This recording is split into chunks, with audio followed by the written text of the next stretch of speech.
Welcome to Center of Light. I am back in the saddle again. Welcome everyone. Just got in from South Louisiana from seeing my dad. Had a good trip. Very interesting trip. Life-changing experience. We won't get into that. I may do a presentation on it real soon of what that was all about in a positive way, and what I've gleaned and still learning from said experience. As if you can tell my nose. It helps to be a black belt. It helps.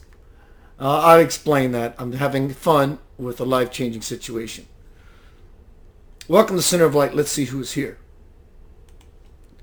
Hi, Linda. Mary Allenlong says, Yanava. Rick Vito, I was hoping to see you, brother, when I went down to see my dad. Tammy, hi. Tammy Tubes.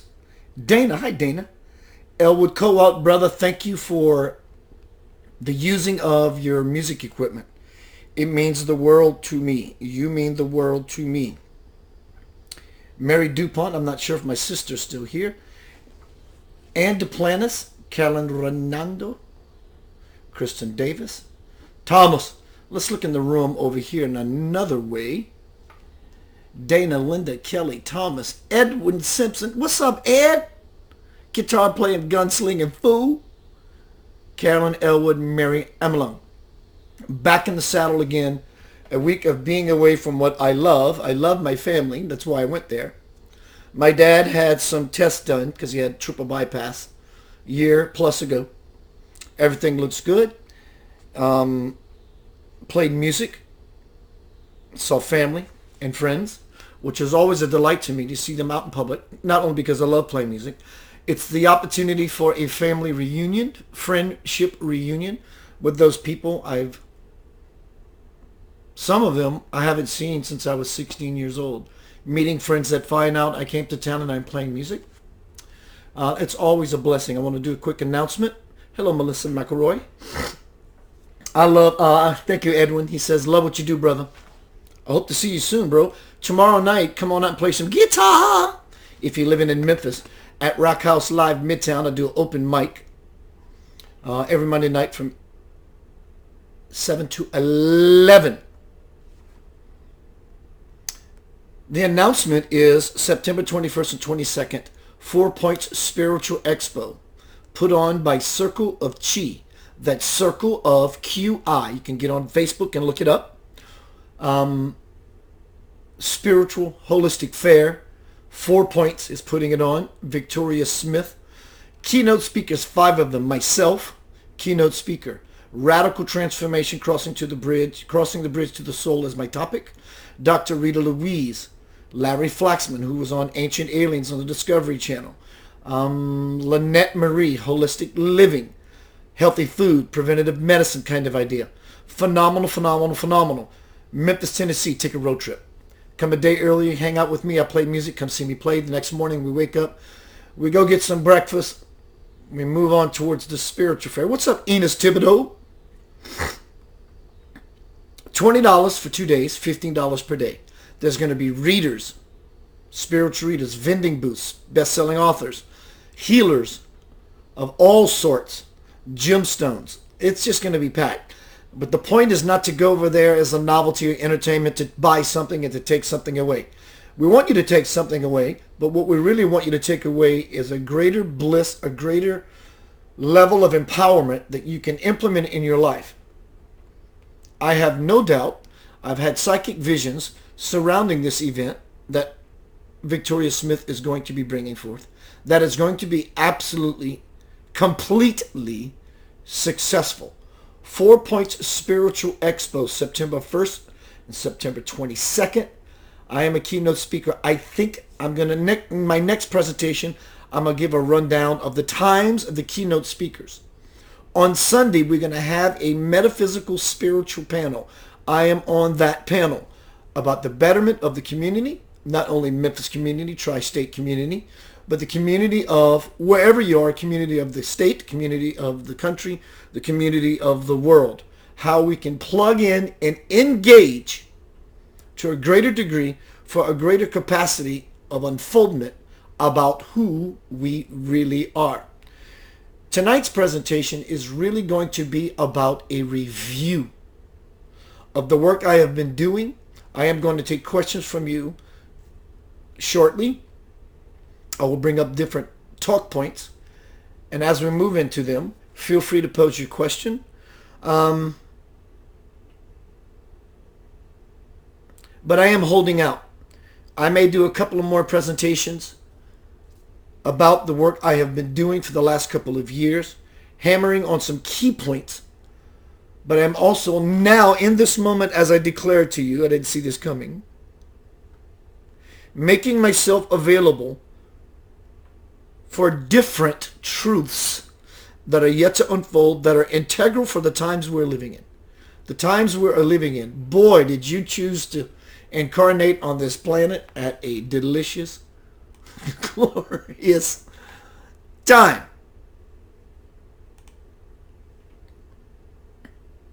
Hello, everyone. Willie Daigle. Take a short pause, get right back into the thick of this presentation, which I have no notes, none whatsoever. I like it that way. It's free, freestyle. For all you commandos out there who are free in it. Wow. Life-changing experience. It's called perspective. And 2 days ago, I gained a whole lot of perspective. I'll see you on the backside of this Laveur du Soul music break.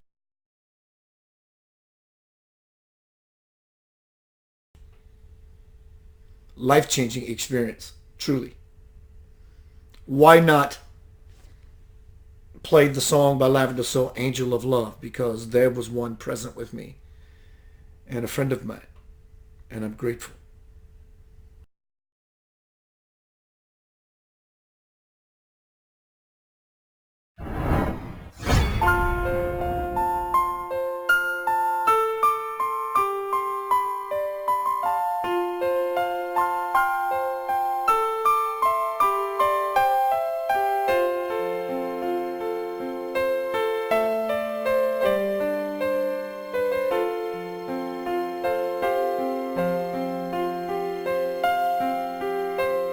She turned to me and told me life was not too easy unless you can let go. I lay surprised at the simpleness of her soul.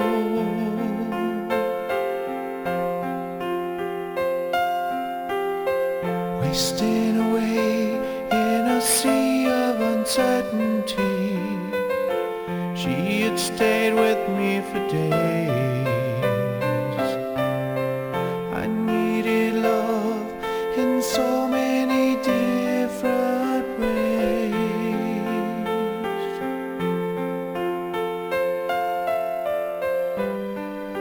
And as I watched, she floated through the room. And as I cried, she was there to dry them too. Hold me, and don't let go.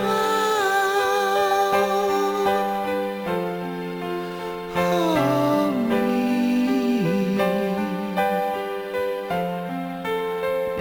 Never leave.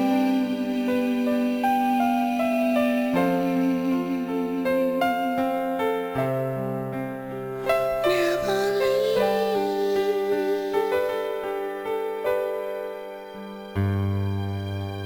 Angel of love, will you always be with me so I can let go?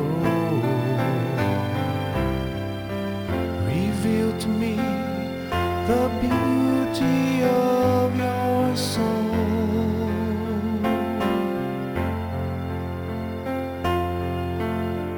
I turned away, her light was so blinding, the energy of her love.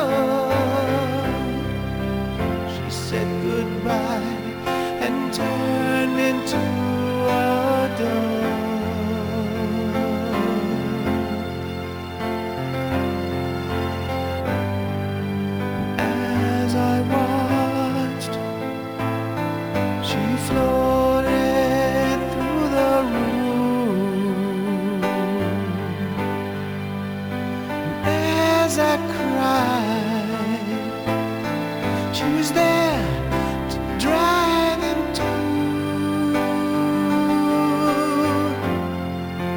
Hold me and don't let go. Hold me, never leave. Hold me and don't let go. Hold me, never leave.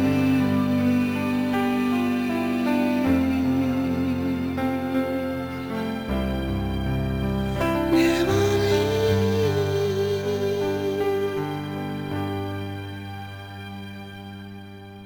She turned to me, told me life was not too easy unless you can let go. Reveal to me the beauty of your soul.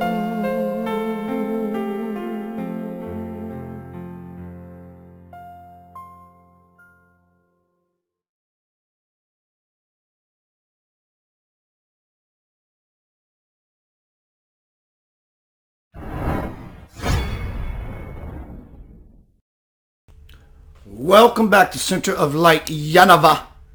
Keith Anthony Blanchard here. Tonight's presentation is back in the saddle again. I was not going to mention this. I have no agenda in talking about this except to relieve my soul, my human self, about what happened to myself. And I don't want to name the other person by not asking them their permission of their privacy. And if they're okay with that, then they can tell me about this life-changing experience. I was going to actually do a presentation. Going to the bathroom, as I always do, I get information. What came to me was divulge it, Keith. Tell the story. I tell the story not because I want everyone to go, ooh, oh wow, oh my gosh. That's not what this is about. Hi, Kim. Hi, Robert, my brother. I got a meeting with you soon. Jason, Katina. Ed says inspiration. I love me some Ed, guitar playing. Gunslinger. Linda says it's okay. I'm going to tell you about my life-changing story, and Linda's as well. We went to South Louisiana with my son to see my dad, who was having tests for his heart to make sure everything was everything, and everything is everything. I don't care about the comments that you post. I appreciate it. I'm not interested in it. I'm not telling you this story, this life-changing story for any of that. I'm not. I don't want you to join me in a place that was not fun for me, nor Linda. So we go see my father for a week. On the way home, 4 minutes from the house, coming up 55 North, we take what's called Malfunction Junction towards Nashville to our final destination, 4 minutes from getting back home. Where the ramp is about to merge on the highway, I'm looking at my phone. Linda's driving. Fantastic driver she is. You see my nose? Bruises, cuts. So as I'm looking at my phone and Linda's driving, she says, "Oh my God, Keith, this guy is about to hit us."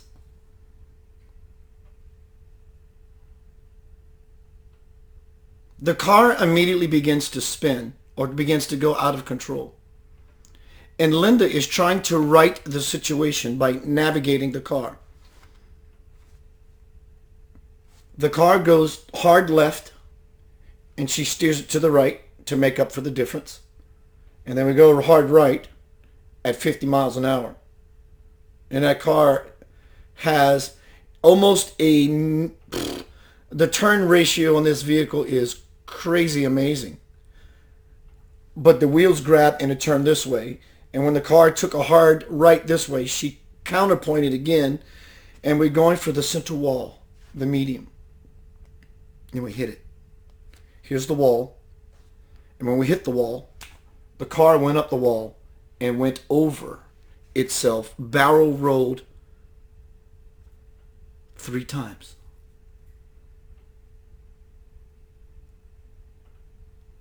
Linda described it perfectly after the fact. She said it looked like a tornado went off in the car. That's exactly what it looked like. So someone had to be going faster than 50 miles per hour to hit us, obviously, because if they were doing 55, we'd be in a queue or in a line. But what happened was this person was barreling down this road, already losing control. He was already in his own situation before he ever touched Linda's car. Coming at us at ridiculous speeds, and she looked in the rearview mirror and says, "Oh my God, this guy is about to hit us." Car, Linda's trying to navigate, wall, we go up the wall, and we barrel rolled 3 times. When the car came to a stop, I am grateful that it landed face up correctly. The seatbelt held me glued to that seat. I wasn't going anywhere. Basically, I was on an amusement ride, safe, in a car that looked like a tornado was going off inside, doing this thing on the highway. When the car came to a stop, as I got my wits about me, I looked to Linda, seeing that she's conscious and everything's okay. And I immediately told her to get out the car. Though you're not supposed to move in an accident, I knew she wasn't severely hurt. Because I didn't know if the car was leaking gas. I didn't know anything. I had to climb out of a window. I went around. Paramedics, people were coming immediately. I knew they had Linda under control. I began to gather myself first, things from the highway. Linda says, "I think I have a broken arm." She had a broken wrist. She went to the hospital. I went to the hospital. I tell you this story because as John Berthelot, an often visitor in this forum when I do these presentations, every morning he posts, I'm going to paraphrase it, "Be grateful today because tomorrow is not promised." That was true for me 2 days ago, and Linda as well. We had just dropped off my 14-year-old son 10 minutes before. He would have been in the back seat. The car is completely smashed like an aluminum beer can if you walked on it upright. But thank God, the Volvos have a roll bar which saved both of our lives and pretty much came out unscathed. Everything in that experience slowed down, completely stopped. Time stopped. And I felt the hand of God. I felt a presence, be it my mother, be it Linda's deceased loved ones, all of them together. I felt it. I told Linda I knew nothing was going to happen to us. I knew it. I tell you this story because it gave me perspective of what is more important that I may have forgotten about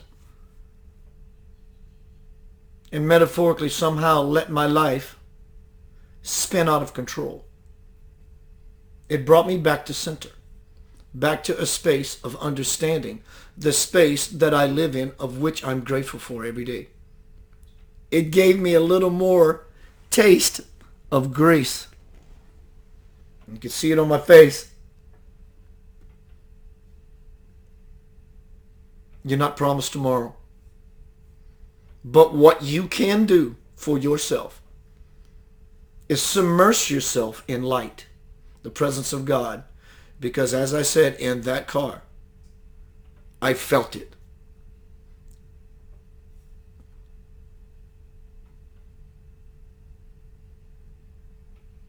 When you realize that you walk away unscathed from a situation, that by a fraction of some other interval inserted into the equation that you could have left, it creates perspective. I have no issue with the other side. I don't. In fact, that's my whole life is about. It's connecting to the other side consciously in this meat suit. I didn't want to leave a 14-year-old child behind. Nor did I want to leave you, my friends, my family. I'm grateful. Welcome to Center of Light. Tonight we're talking about back in the saddle. And for those, if you want to pray, I would rather you send well wishes or visualization to the trauma, not only in the car accident of my nose and Linda's wrist and Linda's bruises and cuts. I am speaking about the trauma. I feel it come over me. Day before yesterday, it came over me. I pulled into Aldi's to get some food, and I started crying in the parking lot. I wasn't sad. I wasn't afraid. The impact. Not only the impact it has in my life, the impact. Just because you don't hit anything in an auto accident doesn't mean you don't feel shock waves of energy. People go into shock.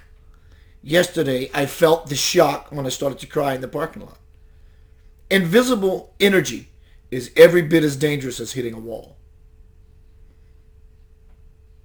The banging, the throwing around, the sudden stopping, all the organs in your body shifting. It can leave you in a post-traumatic stress disorder. If you want to offer up prayers for Linda and I, just send us light. That's all you have to do. See us as well and whole. Not please take this from them and none of that. That doesn't serve anything. See us as solid and whole human beings. Okay. Tonight we were talking about back in the saddle. I went to my dad's, got away for a week, back in the saddle, implying not because of the accident. Back in the saddle because I missed my work for a week. I truly missed it. It was great to be away from it. Again, it gave me perspective. So now I sit here tonight, fully involved, enjoying, again, a memory I've forgotten for a week of something that brings me utter bliss. Back in the saddle again. I'm back after a week. I have no doubt in the very near future we're going to be speaking about different things.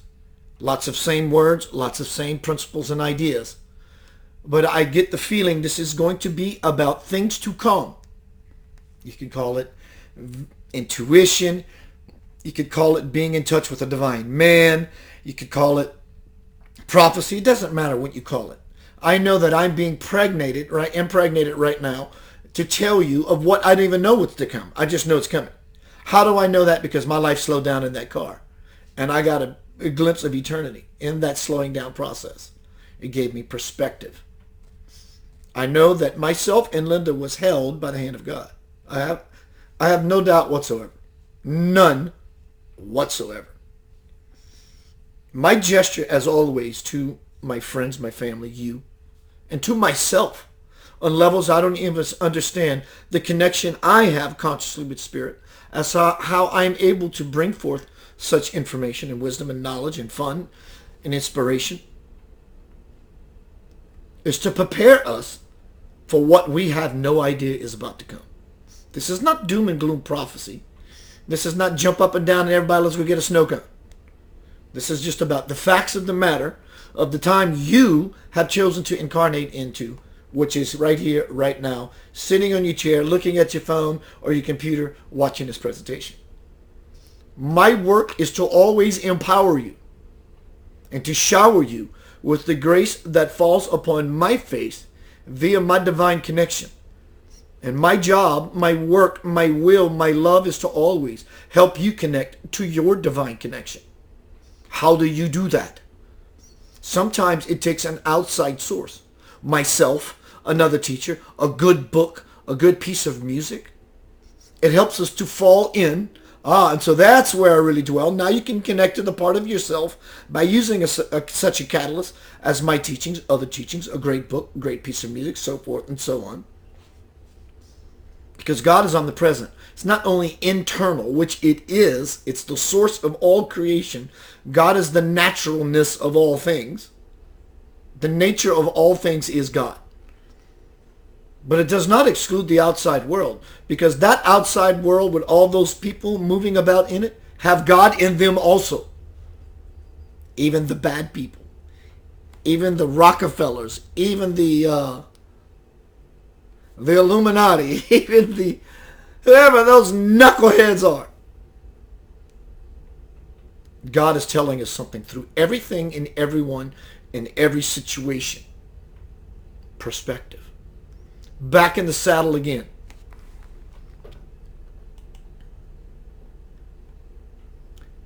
Everything is going according to plan.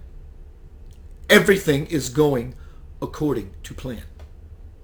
Well, Keith, how can those bad things in the world be a part of the plan? It's not per se God's will for the bad things to happen.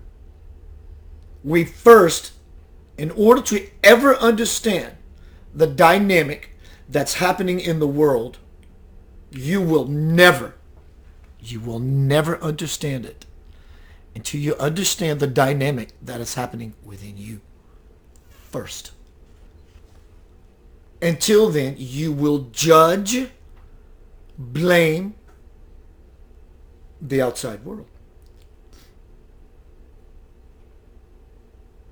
We will never understand God until we understand ourselves. It is impossible. I don't care what any scripture says. If you can't understand the puny, the finite, the little self, how can you ever grasp the infinite majesty that lives within? It's impossible. If you can't understand the you that lives in this reality about that much compared to infinity, you can never, I don't care what anyone tells you, you can never, will never be able to consciously unite with your divine parent. Though you're not disconnected, what every spiritual seeker from every denomination, every walk of land, every creed, code, or sect, whether they know it or not, they are longing for connection, conscious connection to divine parent. That car you want, divine parent. That job you want, divine parent. That lover you want, divine parent. Because in divine parent is everything and beyond you can possibly imagine. So in imagining this idea that I'm bringing forth, it creates a life-altering perspective. You don't want to have your world turned upside down 3 times on a barrel roll going towards a wall and have your life spin out of control while you're in the automobile, your body, as you try to move forward in your life to get to your destination you call home. Only to find yourself on the side of the road bleeding from your nose.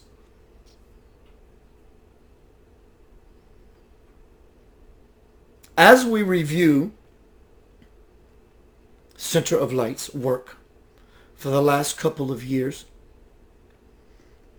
2 years ago I was still and am still developing, always developing. I was still getting my groove on. I am now beginning to settle in my seat of my teachings, my life's work, why I am here. I was saved by the grace of God. So was Linda. She has great karma. Great karma.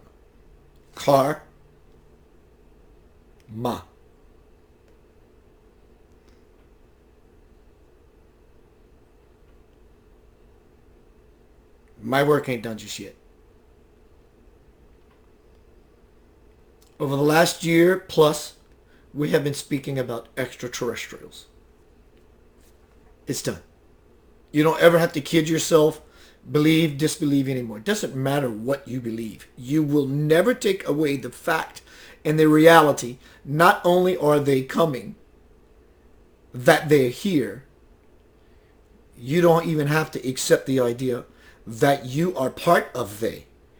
That the whole reason you exist right here, right now, is because of your DNA.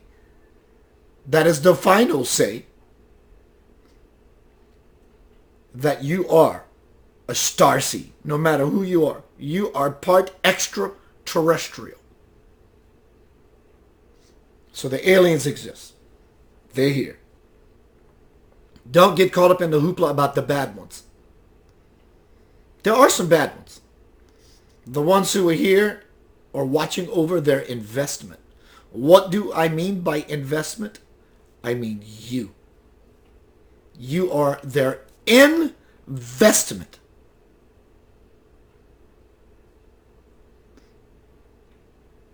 It's very possible in the near future you can be convinced or attempted to be convinced by the media that planet Earth is being invaded.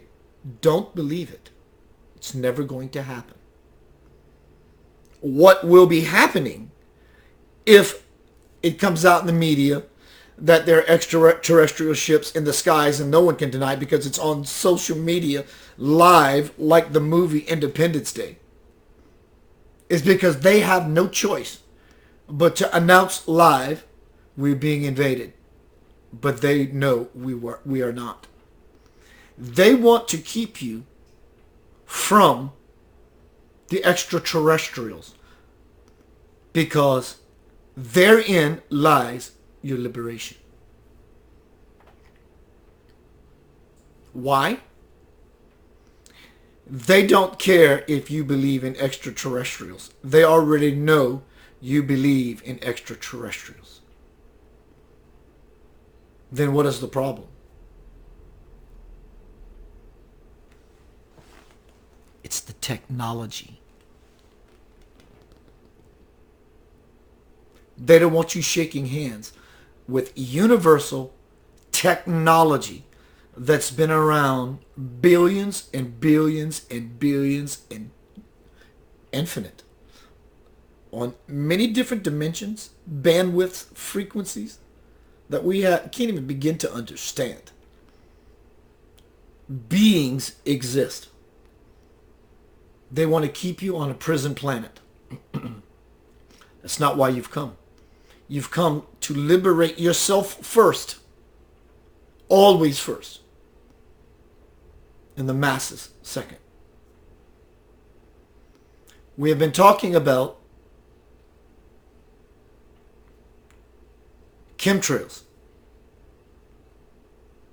Your skies, my skies, are being sprayed with aluminum, barium, horse shit, dog shit, pig shit, for multiple reasons. Why? To manipulate the weather, but also to vaccinate you. New information in it. In the skies being sprayed, you are being vaccinated. Those vaccines that you see come out in social media that say, everybody says, don't take a vaccination, you're being vaccinated. This presentation tonight is not about that. Those people, those bad people, those overlords. Those overlords are doing what I'm telling you they're doing. But this is not about blame. I'm revealing to you, back in the saddle again, my past work and where we're going to be moving to. My work is always intended to be imbued with light, to empower you, not to put you in fear, not to blame the bad ones. It's not what I do. We've also talked about Monsanto. It's crumbling. The whole system of Monsanto is crumbling. It's being banned in state after state, country after country. We are winning. Are you listening to me? We're winning. Well, Keith, I kind of get the idea that we are a strong force, but I'm not sure we're winning yet. We are winning. I don't know what you see in your stream, but I know from the information and the sources of the people supplying this information, these are from credible people, credible sites, people that experience, people in the divine matrix, so much so, I don't doubt the brothers and sisters that show up in my feed saying, check out this juicy piece of information that I found. We are winning. These guys are being sprayed. Okay, how do I protect myself? Since I don't have to be mad, you don't have to be mad, period, because there's nothing you can do about it. Yet. Or at least till now. Be a happy individual. In your happiness, dopamine, serotonin levels, all these different levels begin to work in your favor. And your immune system goes up. And the vaccinations or whatever it is they put in the chemtrails, whatever's happening in the world, will not affect you. How do I know that? I just got out of a life-changing car accident that flipped over 3 times that I should have died. I crawled through the window unscathed. So did Linda. That's how I know that when you live in the space of spirit, of loving yourself and goodness, you become closer to invincibility than before if you've never engaged yourself. Because you become valuable being on the earth. You become a tool that God could wend its way through as a light worker, that you came here to change the dynamic of this planet. From a prison planet to we can all ascend to a place of a vibrational frequency of liberation. You are a special individual. No matter your situation. No matter your situation. I recently did a presentation on The City is Burning. About the fire in Paris or in France. Notre Dame Cathedral. Churches are burning. The world is fucking burning. Everything is burning. The woods in California were burning. The world, metaphorically, is burning. How do you see this burning? Do you see this burning as a hellfire or a godfire? Do you see this burning as destruction? Because in the moment it may look like destruction because something is burning. But in hindsight, or does it take hindsight, can you see it immediately that in the burning of something that looks like destruction, what I see is restoration. I see the future model, the future archetype. Nothing is being destroyed. That's too mundanely focused. What I see is the potential of rebuilding the human spirit when everyone becomes involved. Today, in today's world, when something happened that moves the world into pain and misery because of what happened and shifts us into compassion, then said event becomes very beautiful because it does for us what we should do anyway, which is unite. So regardless, unity is going to happen through coming together on our own accord or coming together being slashed by the sword.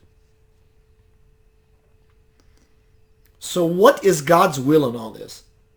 If God is everything and that's all that exists, how could God's will be those things that are terrible? That's a perceptual game you're playing in your head. When you step back, again, perspective. That car wreck I just had a few days ago with Linda, thank God my son wasn't in it, gave me a very beautiful gift. Perspective. I didn't enjoy flipping over the highway 3 times, going into a brick wall. But within it was a gift of perspective. So my life doesn't have to spin out of control. Like maybe on some levels, unconscious to me, unbeknownst to me, that I have. We have talked about many things on these presentations. I want to acknowledge people who are coming in. David Fike, Carl Laperoux, Deborah Cook. Hi, Deborah. Out of the fires comes the phoenix. Blessed girl. Out of the fire comes the phoenix. Thank you to all the angels that lifted you both from the vehicle. Thank you. Sandy, Light Workers Unite. That's like Wonder Twin powers activate. Hello, Elizabeth. First time listening, she says, yes, they're bad ones. Just like cats and good ones and bad ones. Yes, yes, yes. Hello, Pri. Carmen Shasha says, I am grateful for your work, my friend. Amen. Yeah. Hello. Hello, Mary. Hello, Holly. Hello, Heather. Nicole. Let's see who is here in the other part of the room, the other way in. Shasha, the Shasha with her nuggets was still here. Elwood, my brother. Linda, I'm glad you're well. Hope you're feeling better today. Kelly, Thomas, what's up, Thomas, bro? Adana, hello, Adana. Lewis, so I enjoyed your video, bro, Lewis, about the black wolf. That was phenomenal. Was that you, Lewis, with the black wolf, or was that just a video with someone that looked like you? David Fike, Robert Harrison, Callan Renando, Deborah Cook. I'm dodging the camera so I can see. And Mary Amelung.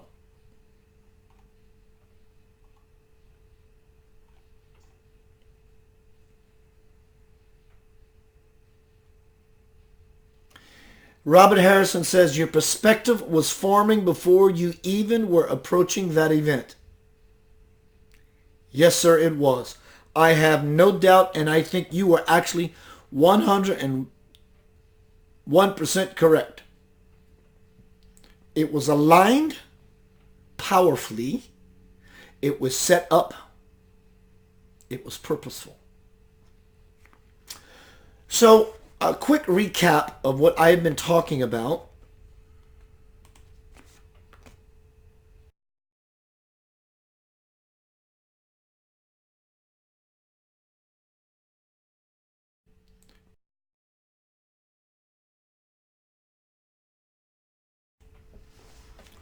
We have been talking about aliens for the last year.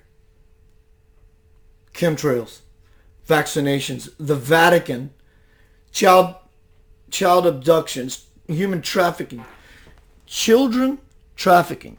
Human trafficking goes off of the planet. Well, Keith, are you sure? We're still trying to figure out if there's life on Mars. Human trafficking goes off planet. You don't have to believe what I tell you.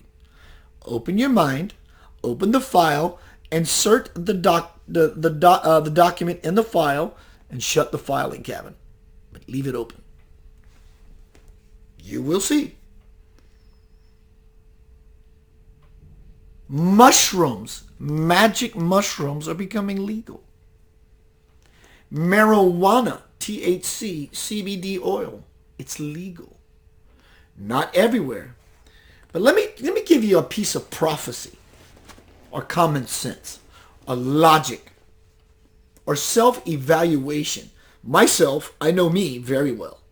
So in knowing myself very well, I understand the dynamic moving within me. So I understand the dynamic of me moving within the world. And the language I have with the world beyond talking. Yep, blah, blah, blah, blah, blah. It's changing. The world is changing. Colorado has something going on. Let me tell you what they're doing. They're leading the way, and they're going to keep doing it. You will always see Denver leading the way. I'll tell you why, because they were the first to legalize.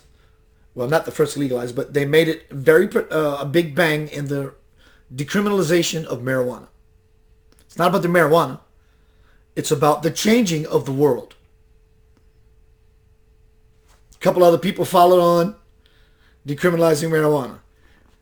Denver became the first to decriminalize magic mushrooms. Now you got this one. Now you got this one. The world, people, states, cities, this country, everybody, they're understanding that there's a new sheriff in town. Let me show you who that sheriff is. See that good-looking man with the cowboy hat riding that horse? I'm being silly. It's not me. But there is a new sheriff in town. And it's called the spiritual waking the fuck up trend. And everybody wants a piece of it. Because they already know the momentum of the world is going in that direction. They already know to be a part of the world is to get into the river of that momentum, to ever have a chance to survive. Not only physically in a car wreck, but physically, monetarily, to have a lifestyle on this planet. Everyone knows the world is shifting. Some are afraid. Come hang out with me, I will throw you off the cliff. When you hit the water, you will realize you hadn't died. Then you will be exhilarated. Perspective, and you will be grateful as well. Now everybody wants a part of banning Monsanto. That's phenomenal. Now everybody wants a part of legalizing marijuana and magic mushrooms. That's phenomenal. Do things responsibly, regardless. Now everybody wants a part of, but it always takes the first person, the first company, the first institution, the first state, the first whoever to start it off and create a trend. There is a spiritual illuminating trend that is happening all around the world. If you don't see it on social media, you need to incorporate new friends. It will give you perspective. It will change your world. I did a presentation a year ago titled, Facebook Blesses Me. People moan, groan, and bitch about Mark Zuckerberg and Facebook. I think it's brilliant. I have everything that I need as a tool using Facebook. But those people who moan and groan, bitch, and complain about Facebook every day, they're on, ironically, Facebook moaning and groaning, bitching, and complaining. Why not just be on Facebook and enjoy the ride? Cowboy.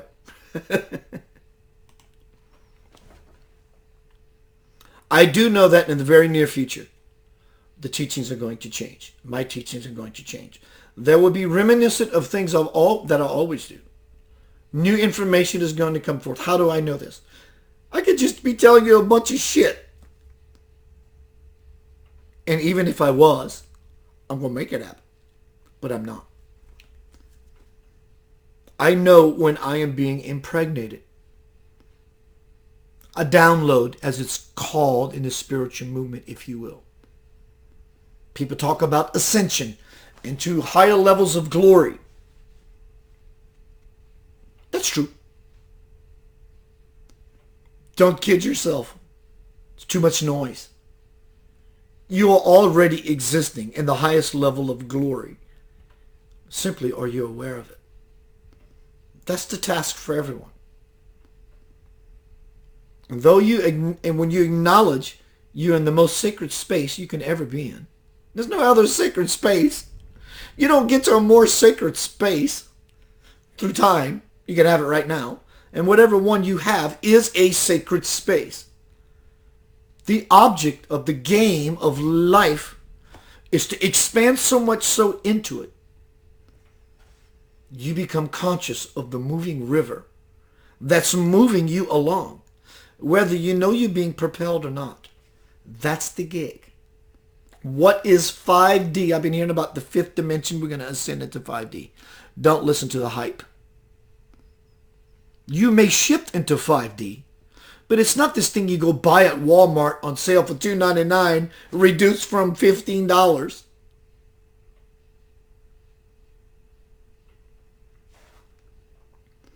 Your life is not promised. You can't end your contract early, but you can. How can those polarities coexist? Because they do. Contract can't end before it ends. Contract can end at any time.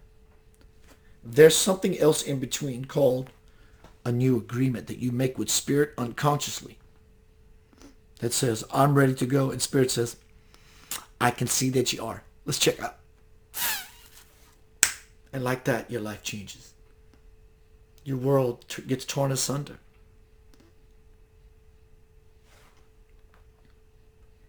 We have talked a lot about the different God men I have in my life. Bhagavan Sri Satya Sai Baba, Swamiji, Paramahansa Yogananda, all these beautiful illumined, God-lit, God divine fire avatars. They're in your life as well.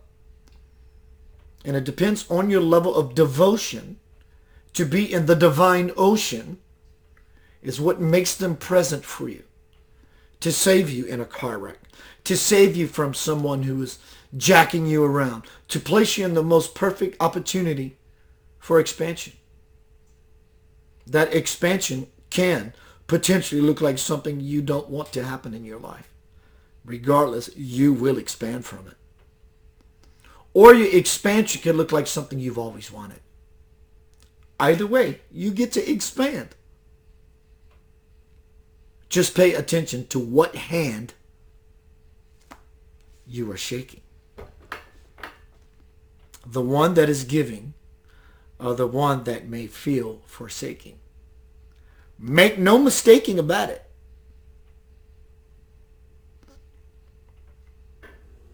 What's happening outside is irrelevant.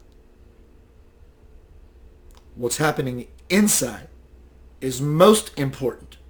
Are you looking at all the elephants in your room? I'll see you soon. Be right back. I'm going to take questions. If you have any questions for me about any of the presentations you've seen with me in the past, aliens, angels, demons, devils, chemtrails, astral projection, dreams, expansion, whatever it may be, I'm going to be taking those when I return. I will see you shortly. Let's see if I can play something different. Let's look at... And that's not there. Why isn't it? Here's something I haven't played in a while. Lavender Soul. See you shortly.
What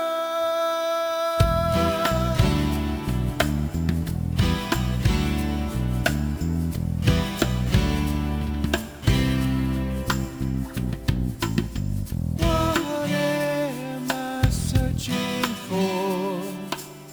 The mothership to a distant shore. Could this journey make me more of who I am? I'm just not sure. Where do you go to find the answers? There is a place you haven't tried. Your search for love is taking chances. Have you ever thought to look inside?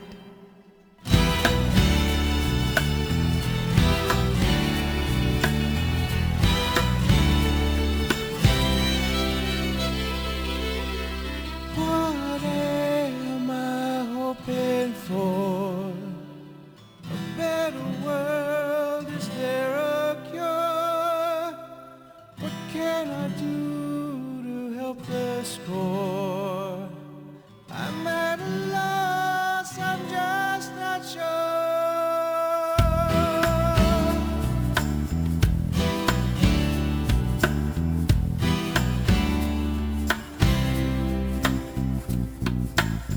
What am I praying for?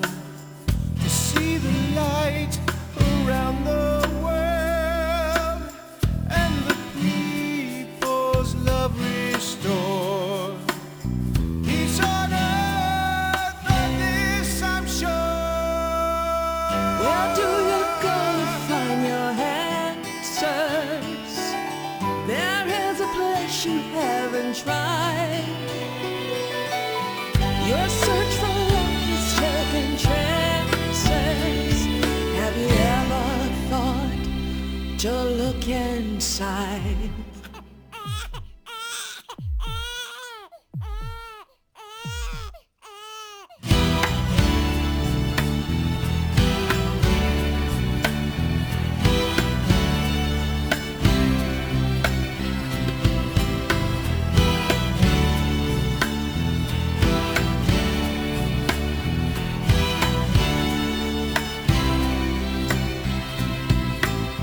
Where do you go to find your answers?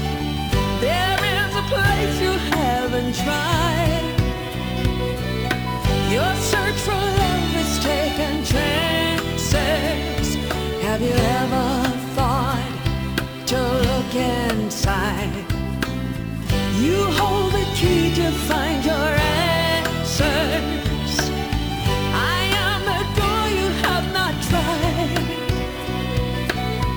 Never again taking chances. Open your heart and walk inside. Walk inside.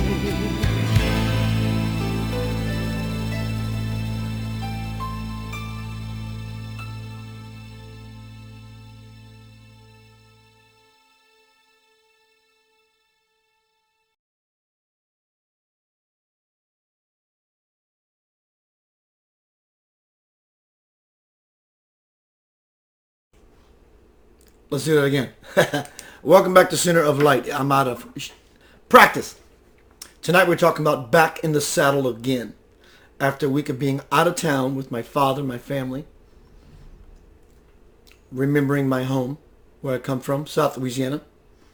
We have been reviewing my teachings for the last year plus. The bad people, Monsanto vaccines, chemtrails, HARP, all that bullshit and nonsense. Not blaming them. It's showing us something. Like the automobile accident I was in a few days ago. It showed me something. It gave me perspective. My life for 8 seconds was spinning out of control. Gave me perspective. The world seems to be spinning out of control. Are you able to take in and reach a level of perspective to be grateful as a light worker of the Center of Light Federation. I am the center of light. You're the center of light. We're all center of light. It's a federation. It's a mission. It's an obligation and a duty that you came here to fulfill. Are you doing your part?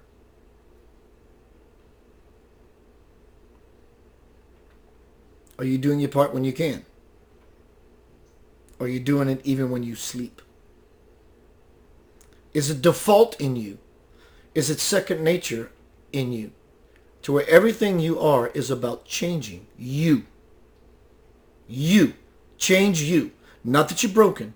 Aspire to the golden ring that may be just out of your reach for the moment. Until you reach,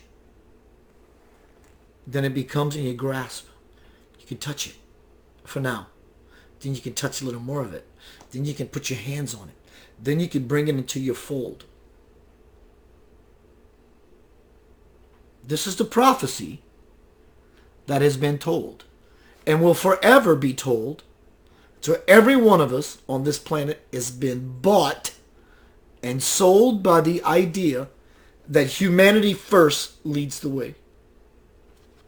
Humanity first. Not you. Humanity. True devotion to Jesus, to God in any form, Buddha, Krishna, whatever you worship, whatever it is that is beautiful to you, that gives you a sense of connectivity and power. Doesn't matter what you call it. When that preciousness of whatever that thing is takes precedence over yourself, that is devotion. And now you're surrounded by God's grace, who could save you in a time and space when your world spins out of control and hits a wall and barrel rolls, only until you realize, oh my God, I was saved by the grace of God. Or we can do the pre-work to realize our very existence is by the grace of God. And then you become ever more invincible. The principle alone I impart to you should be enough. My friend Bo asked the question. Now we're going to take questions. If you've been in my presentations, hello Alex, hello Cheryl, Pri, Dina, Tandy. Bo asked the question. If you have a question or comment you would like to post about my past presentations, now's the time to do it. If you have something that you're curious about that I may be able to shed light on, I know that my teachings are going to change. A lot of it is going to be prophetic. Do I claim to be a prophet? No, I don't, but I am. We are all prophets. It depends on the person who has the capacity to see. I have a capacity to see. I've done the work. I'm still doing the work. Join me in the work so we can one day play. My friend Bo asked the question. I'm going to look for it. That feed has moved. Hello, John Talbert.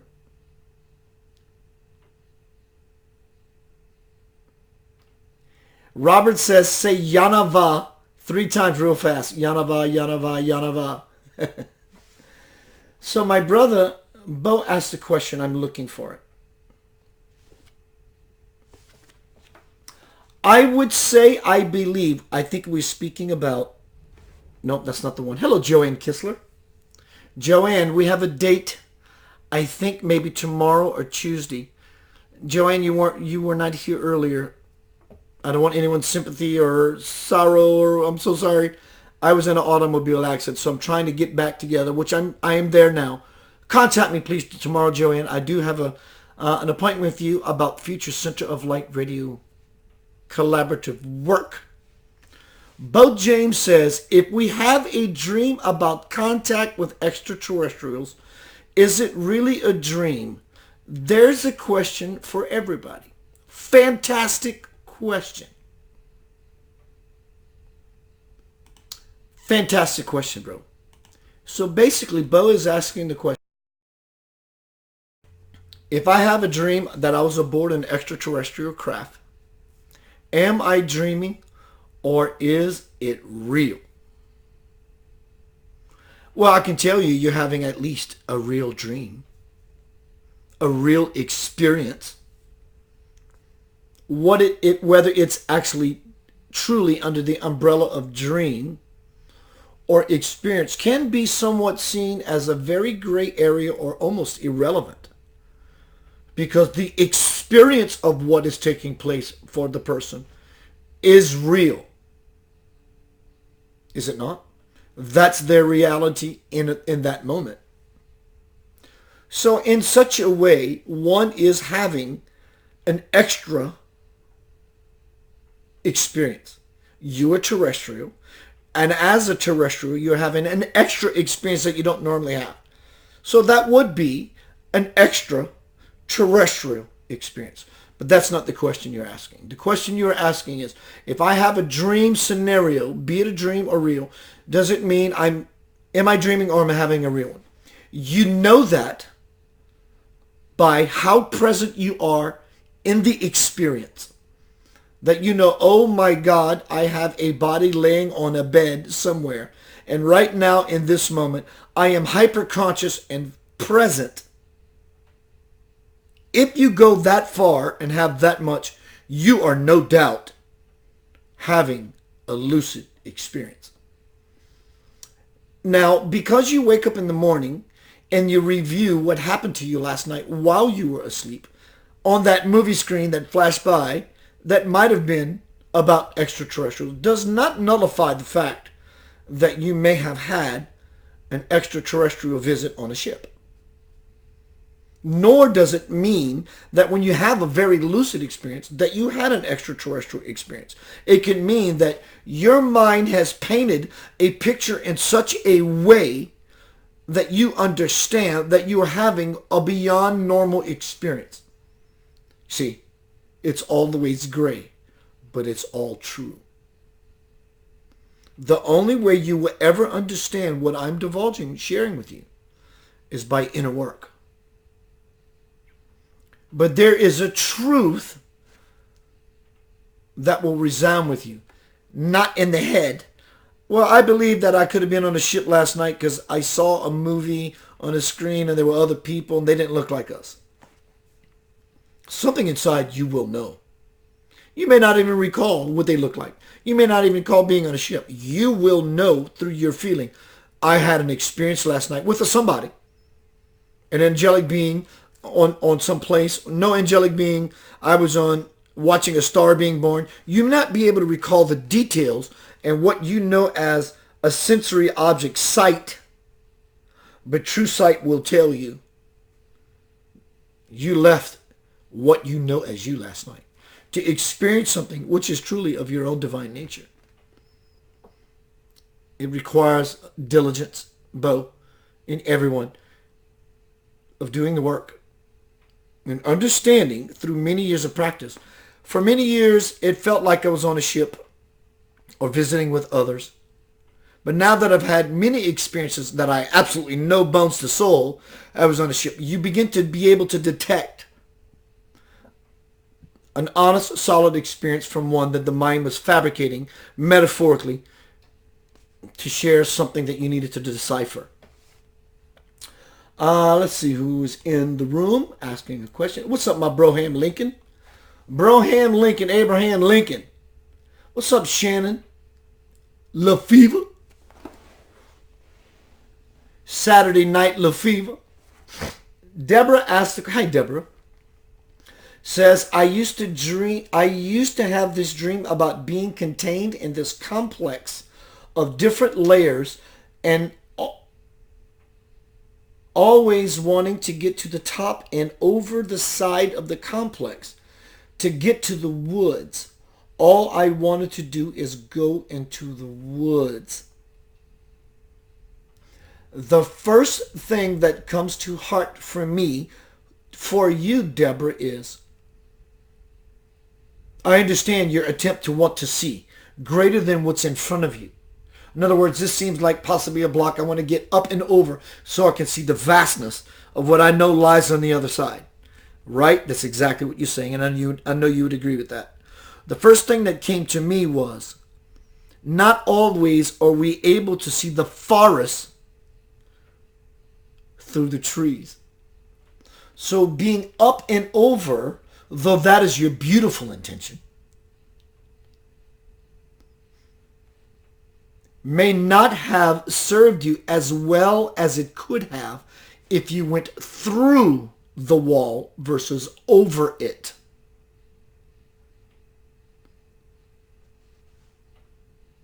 Because when we go to the forest and we go up and over it, we actually miss the forest because we're not able to see what is present. But I get the feeling you're done with that. In fact, I'm sure of it. You're done with that. You're actually able to be in the present versus I have to go one step further over this wall or through this thing. This speaks to all of us. To be able to see. It's through this thing that catapults me into the experience of true seeing. I don't want to see what's over the wall. I want to see through the wall, through it. I want to use the wall as a catalyst so that through it I can see. Perspective. It changes your entire spiritual dynamic. Kelly says, yes, Bo says, what does the woods mean to you? It's all relative. What does the woods mean to you? And then you can decode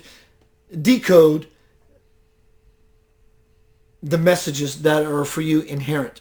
Kelly asks, I am having migraines again.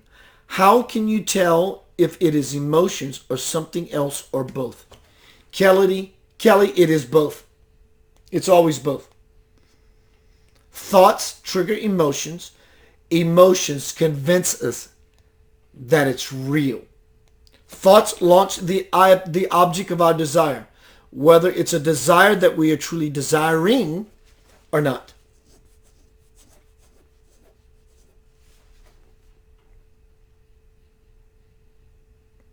Thoughts trigger emotions.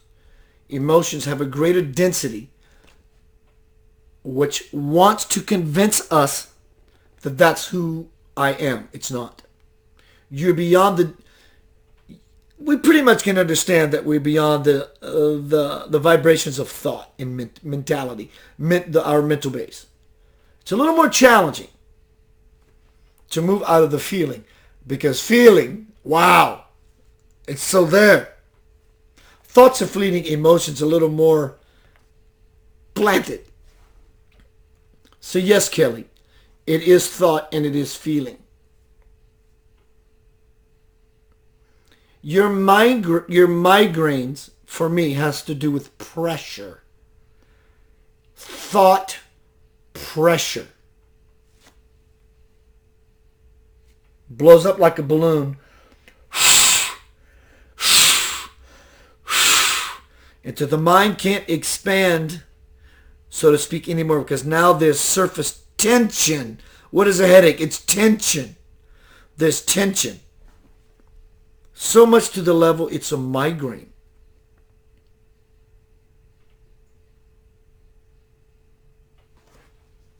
I want to read that question again. The feed did move. Kelly, what you can do to alleviate this is to understand, obviously you understand that I'm not my mind. I have a mind that thoughts move through like clouds. As I said, the emotions can be a little more challenging. You're not that either. Be the observer. Oh my God, Keith, you don't understand it. When I'm in that headache, it's got my attention. Oh, I get it, dear one. I get it, lovely. I get it. When that car was spinning and I was in that accident a few days ago, it was real, but I forgot that I was hunkered in a seatbelt being protected. In other words, what I'm saying is, I'm not the car or my life spinning out of control. I am the grace that's being held into place and saved. In such a way, Kelly, you can do the same. When something has you overwhelmed and it's pulling you into the experience, the pain, There is a difference between pain and suffering. I have a migraine. Yes, it's painful. I'm asking you to check yourself, Kelly, to see if some part of you is invested in suffering. It may feel like you're suffering with a migraine. I can't speak for you because I've never had a migraine, ever. I know the dynamic of spiritual law.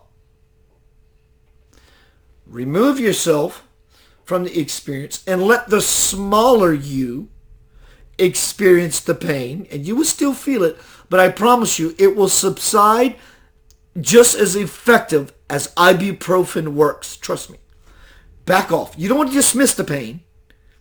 That is trying to, like Deborah, see the forest through the trees going over the wall. Deborah says, I love the trees. I love the woods. I like walking in them.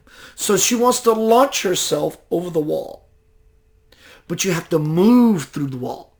Same with you, Kelly. You can't launch yourself out of the migraine, but you can by launching yourself through it to find yourself in true perspective. My lower self is feeling that migraine. And now from an observer point of view, I send my lower self, lower, metaphorically, quote, compassion.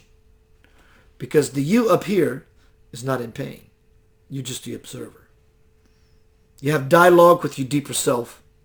You can never move. You can think that you move around or over something.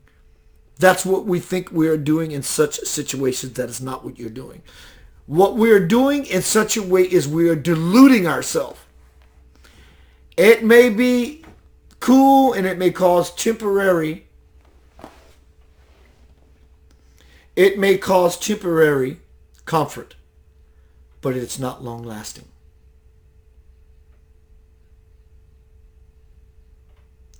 Bo, that is fucking poetic.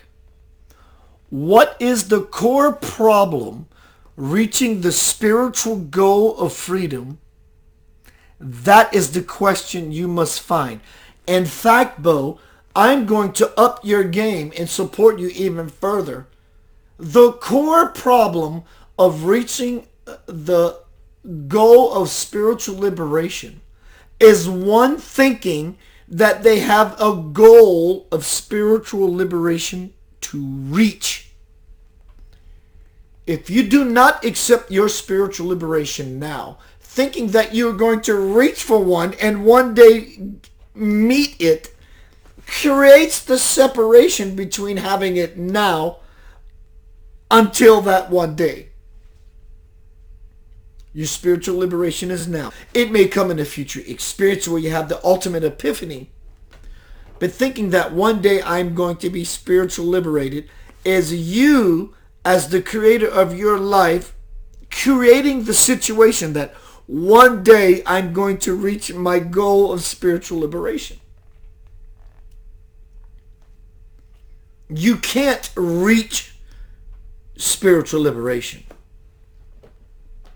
As a child of the light and as a child of God, you are spiritual liberation. Deborah says, holy shit, Keith.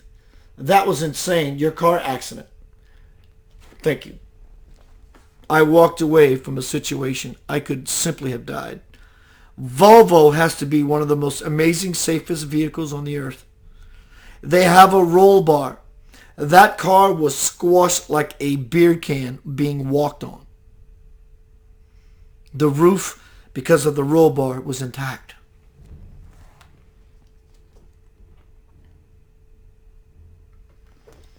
Tonight we're talking about lots of things I have brought forth in the past. The bad people.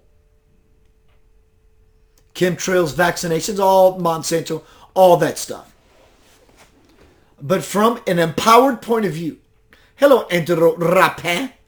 Angelo and I are going to be starting recording a new album really soon. Bernard is back in town from Europe. Lavender Soul. Angelo, I'm excited. I'm going to play a Lavender Soul song here shortly. Hello, Angela Tyner. Pensy Ryland, what's up, girlfriend? My teachings are going to be shifting. How do I know that? When I was hurling through the air in that potential life-changing car accident, time slowed down and I was being held by the grace of God's hand. I felt it.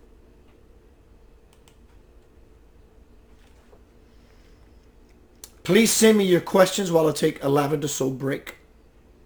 We'll be right back.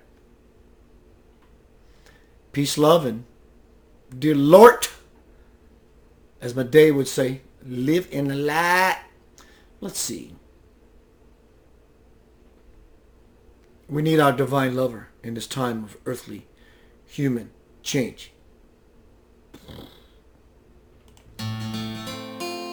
I will be with you always, until the end of time. You will never be alone.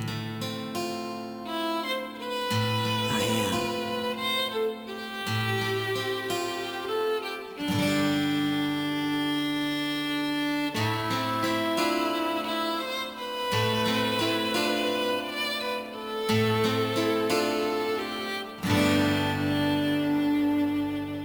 All of my life, all of my days, I feel you there beside me. All of my life, all through my days, I've seen places far away.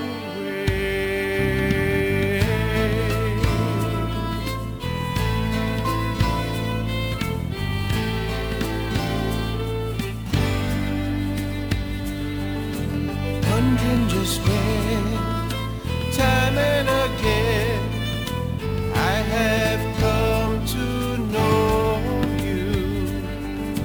Wondering just when, time and again, you are there beside me.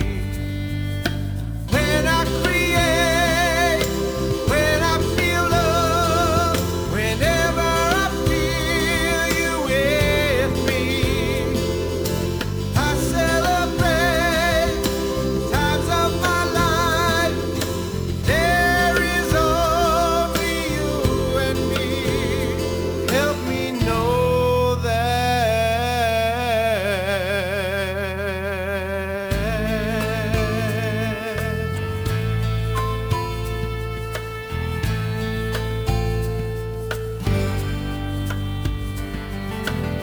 It is my will that you know me. I will not hide my love from you.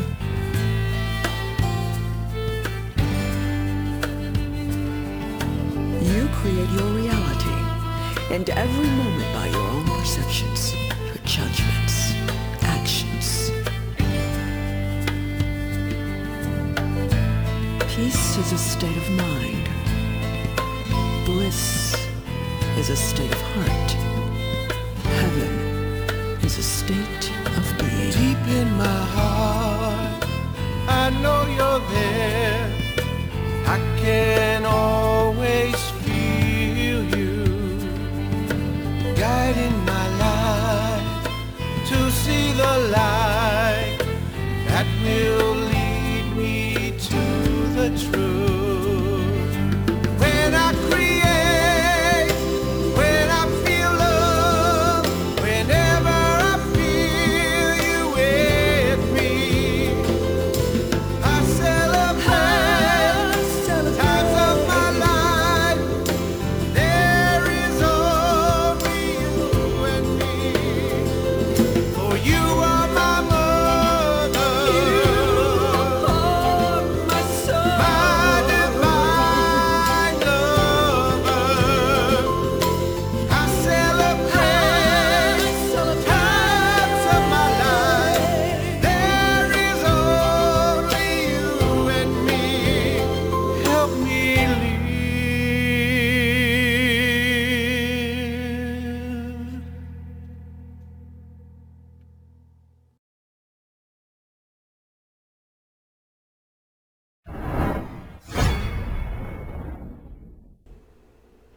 Welcome back to Center of Light, Yanava. Here.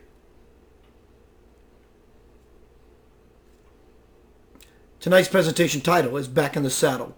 Again, coming back from South Louisiana, seeing my father, my family, playing music, reminiscing about my childhood. Had a life-changing experience. Hindsight is very beautiful. Gave me perspective.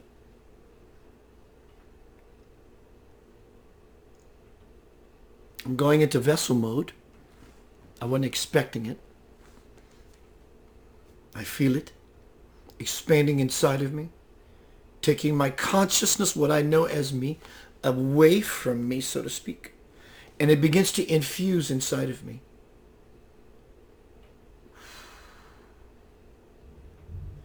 In this beautiful expression of my life's work. Why I know I am here. You are going to die one day. And there's nothing you can do about it. Nothing. What are you doing with that time? That place, that space, and that opportunity. You may have children and you're living that life, and that's the most amazing thing. Family is everything. But do you have something that you can call not only your own,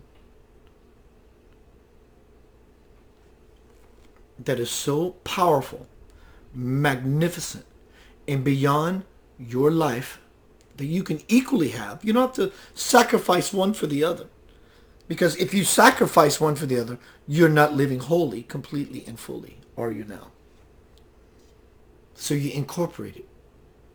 It's all encompassing. It's all inclusive.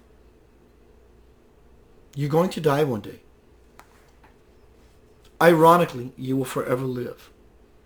What are you doing with this precious time? If you're the, quote, average person and you leave this world, your next reality is going to be in a level of spiritual bliss, a place you've long forgotten since you've been born. But if you use your time to make it not about you, I get it. Some ego is invested because it is about you.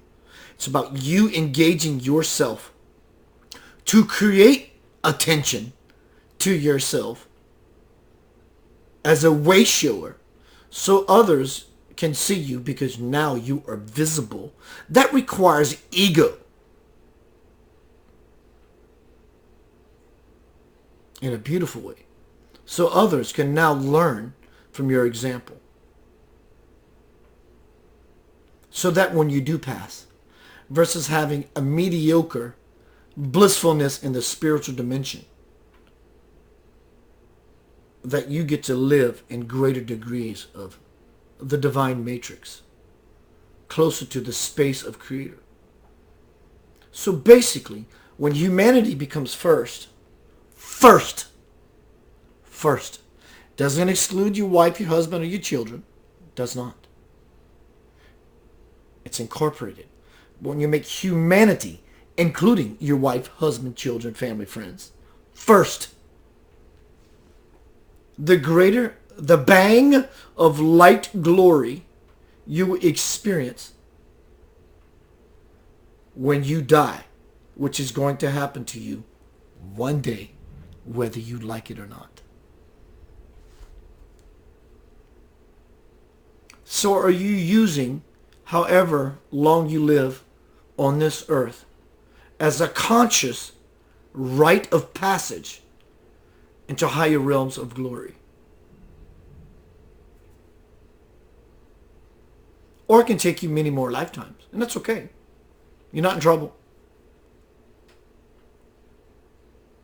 To the level that you live fully within yourself is going to be the level you will live fully into conscious spirit when you die. Parable, the crucifixion of Christ and the two thieves. And the one thief says, and Jesus says, I will remember you. The point is, to whatever level of devotion you have towards the greater good is the level you will live in the divine ocean of the absolute goodness. But you have to understand, it's not about you. Ironically, it's only about you. Because you can only change the world when you change yourself. And in changing yourself, you change humanity, which is truly the end game in the first place.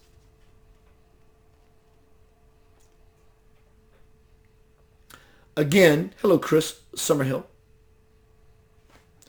Let's see what my sister Pri says. I hope you enjoyed your time and shared soul love with your father, Keith. I kiss my dad on his head like I've never kissed my father. I did.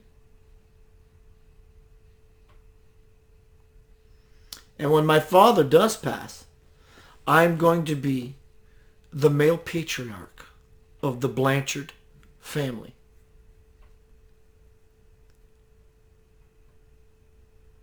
I didn't realize that till this moment. That comes with a responsibility, an obligation, and a duty, and a price that has to be paid. What is that price?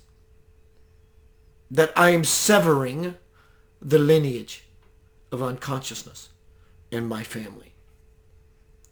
Nothing ugly, desecrating, belittling, or trivializing the beauty of my family. But the lineage stops with me.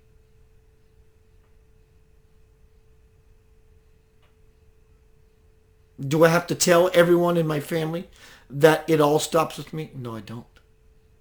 I have to live it. I have to become the living testimony, just like you. We all do. You are here to change yourself. In so doing, you change the world. How is your world? Is it lovely, or is it spinning out of control on any level?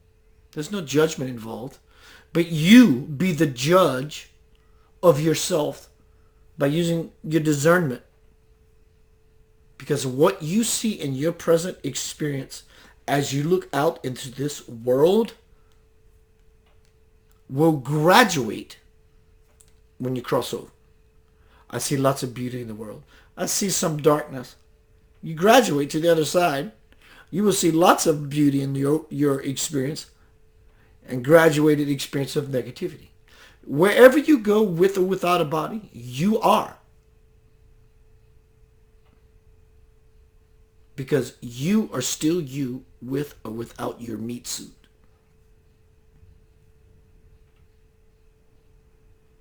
I am taking any more questions if you have them. I've been here for an hour and 40 minutes, living in pure bliss and joy, being with you. Now's the time to ask you questions about dreaming, sleepwalking, sleep paralysis, out-of-body experience, alien contact, my deceased loved ones, spirituality, Jesus, Buddha, God. Not that I know all these things. I don't have to know all these things. I'm not really interested in knowing these things, though I do know lots.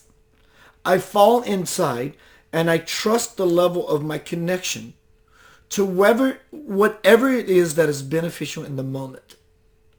It could be absolute horseshit. But manure does fertilize crops quite nicely. Everyone always gets what is needed in the moment. So reality can be fudged to take us to the truth. But the truth can never be fudged. Or horseshit fudged. Sometimes something that may not be true can be so on point and purposeful to lead you to a truth so that when you use your discernment, in contrast, you can say, this is nonsense. So the nonsense did show you something quite beautiful. Like the car accident I was in the other day. Because the car accident was not the truth of who I am.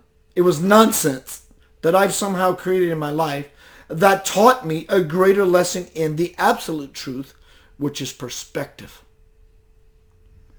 As I mentioned recently, tonight, and often, my teachings are now going to shift more so into prophecy.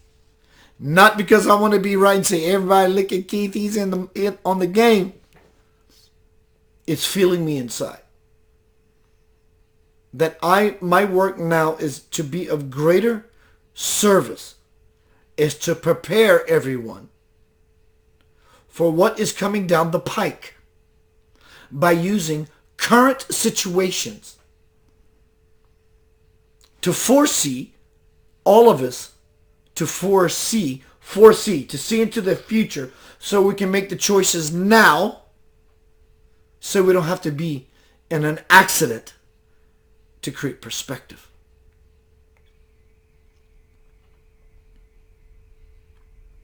Foresee.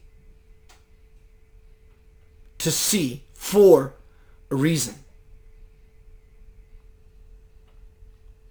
Trust me when I tell you, this world is about to rock and roll in levels you never thought possible. And you will be tempted to be influenced into the shenanigans and the tomfoolery and the horse shit. How do I know where I stand in all of it? You don't. That's scary. Goddamn right it is. But now I'm going to throw you a grace bone. Gnaw on this. The times have changed so much so, it's important that you don't know where things are going. But that you find yourself planted in no matter what. There is no turning back. There's nothing you can do about it. You can't stomp your feet enough. You can't blame enough. You can't be upset enough. It's over. The pity party standing on your soapbox drama is over. It's over. It's fucking over.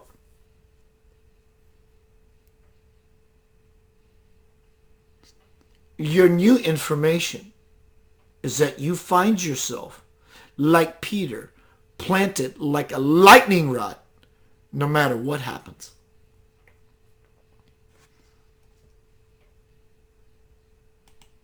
Roxanne Smith, hello, beautiful. Chris Summerhill says, your positive words have touched me. Keep up the good work, brother. Chris, I haven't seen you much. If we're not friends yet, in fact, I'm doing it right now. I'm coming to find you. I'm coming to stalk you, bro. I see you hanging out with Big Daddy from Leonard Skinner. Dig it, man. Yeah, love it. So the new information is this. Jesus, take the wheel. Take your seat belt off, and you will avoid the car accident and the results therefrom. Your world is rocking and rolling. And it requires you to be the needle on the record player, to carve a new groove into your life song. So that as your life song plays out, you no longer need to bind yourself, to protect yourself, to shield yourself that could potentially be out of control. You need to find yourself planted, stable in the nonsense. I have no doubt these are the teachings that are going to be coming forth. As Spirit moves through my vessel, as I intend Spirit to move within me and to take full control of my life.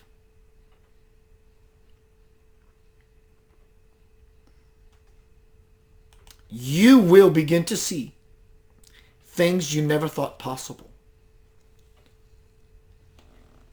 In the crypto world, in the paranormal world, in the never you thought possible world, and in the everything you knew was going to happen world, and everything you thought was beautiful world, all of it, times 1,000. It's happening now. Welcome to the other side. Hyperfertile field, you are being planted. As you plant yourself, now what germinates, blossoms, and grows is truly up to you. I am warning you. And loving you at the same time, I am warning you. It has a gloom and doom overtone. Good. It will suffice. Get your shit together. Because whether you know it or not, winter is coming. Winter is coming. And I don't mean come October in a few months. Winter is coming. It doesn't mean that it's doom and gloom. It means that if you live in fear by the unknown, which you're not ready for, even a peaceful person will get cold because winter is coming. I'm afraid. Don't be afraid. Bring your coat. Prepare yourself. Bring your divine coat of grace that you will be cloaked with. It's not doom and gloom. It's you need to plant yourself for things you never thought possible, never thought existed, all that. It will become mandatory for everyone to re-examine what we think is divine. Hold on tight. One more short pause of Lavender Soul. I get the feeling Yanava's going to step forward. I want to acknowledge everyone. Elwood, thank you. My beautiful friend. Linda, my beautiful friend. Shasha, Rena, Chris, Pri, Lewis, Tandy, Dina, Kelly, all of you. You are so important to me. I couldn't wait to get back in the saddle again, the title of this presentation, to be with you in this way. It fills me inside. I feel connected. And because of the perspective I've recently gained, I will do this for the rest of my life because it fills me. I'll be right back. Yanava going to speak. See you shortly. Let me see what song I'm going to play. How about some I was going to play Perfect Anyway, Every Way, but it's not on my thing. Why? How about, since we're talking about being together and the importance of humanity first. Humanity is your religion. It's not Christianity. Christianity seems that it's about humanity. And if Christianity is about humanity, then it's really not about Christianity, it's about humanity. Or Buddhism, or Muslim, humanity is always being pointed out as first, no matter the doctrine, code, creed, sect, walk, talk. Humanity first. Then your humanity becomes Christianity. Then your humanity becomes Buddhism or Muslim. So guess what? In your humanity, you become all of them. How glorious is that? You don't have to be one wedge on the universal pie called Christianity or Muslim or Zoroastrianism or Sikhism. You become the whole cake. You're not just a slice.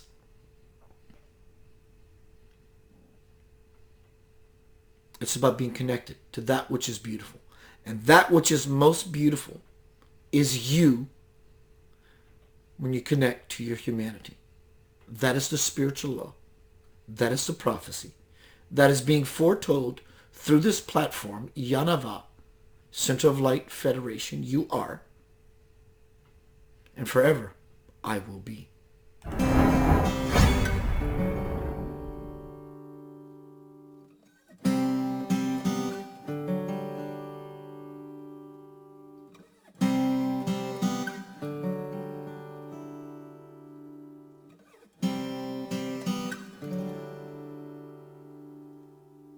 I lift you up to your most high. Cherish the time when you walk by. I see you in my life for all time.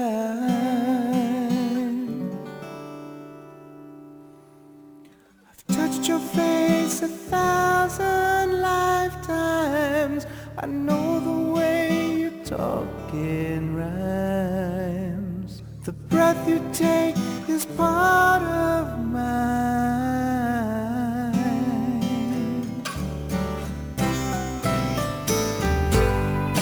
As you float before my eyes, you touch my hand, it makes me cry.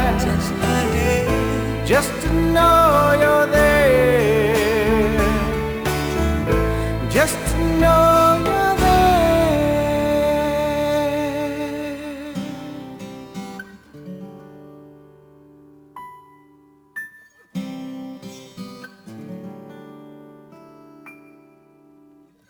So here we go again, lifeless ones with a friend, another chance to let love in.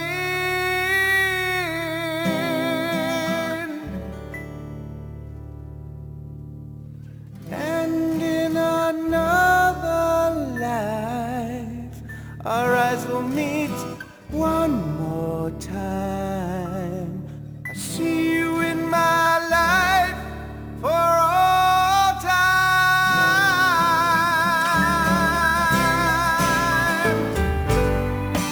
As you float before my eyes,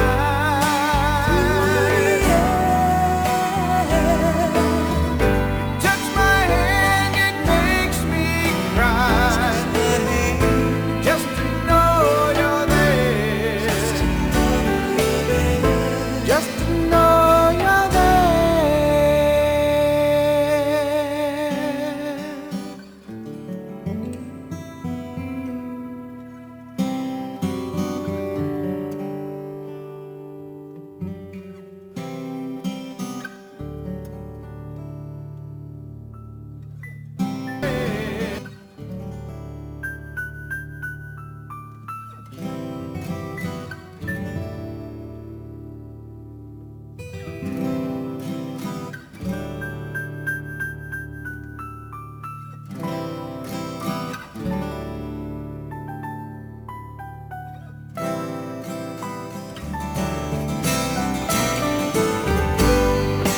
as you float before my eyes.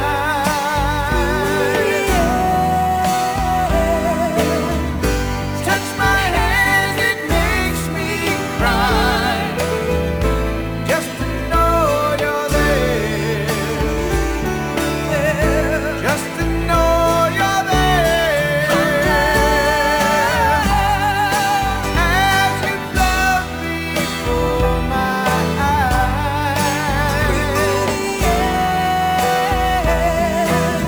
you touch my hand, it makes me cry. Just to know you're there, just to know you're there, just to know you're there.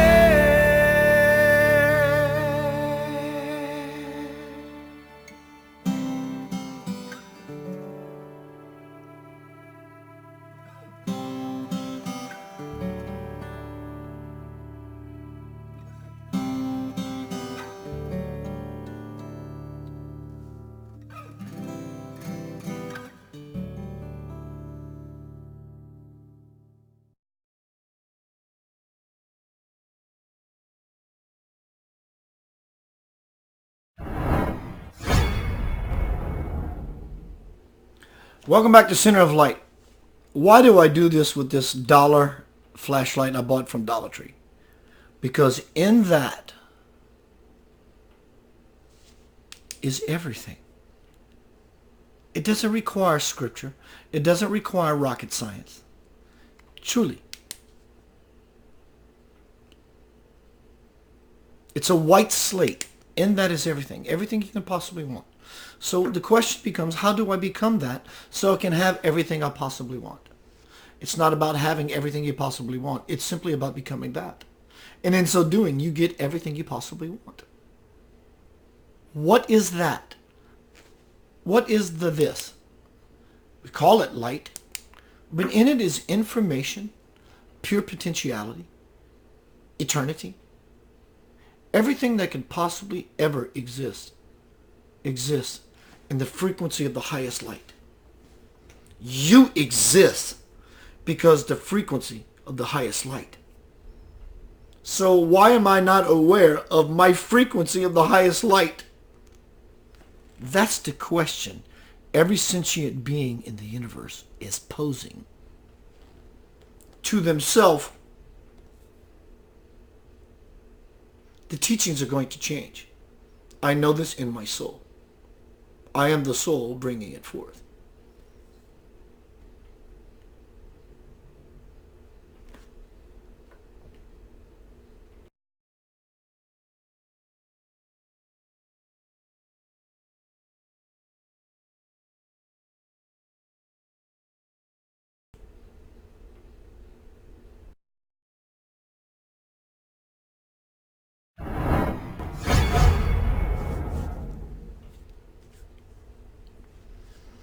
Yanava speaks. Welcome, fellow Yanavites, on this night, imbued with the deliciousness and the power of grace and might. Let's get real, down to the deal as we peel off the Band-Aid of your wounds. Spirit is not here to place a Band-Aid nor salve or tincture on those wounds, but to peel it away and pour salt into it. That salt that makes you hyper aware that you have salt in your wound. Piss and vinegar, to make you piss and vinegar mad, so that we can move you beyond that into a space of being ultimately blissful, joyful, and glad that you hear the plight on this night of the light that's going to be coming down the pike for you in the near presentations. The salt of the earth. Lot's wife, in reality or metaphorically, it's all irrelevant. Metaphorically, she turned to salt by looking over her shoulder at the city she was told not to do.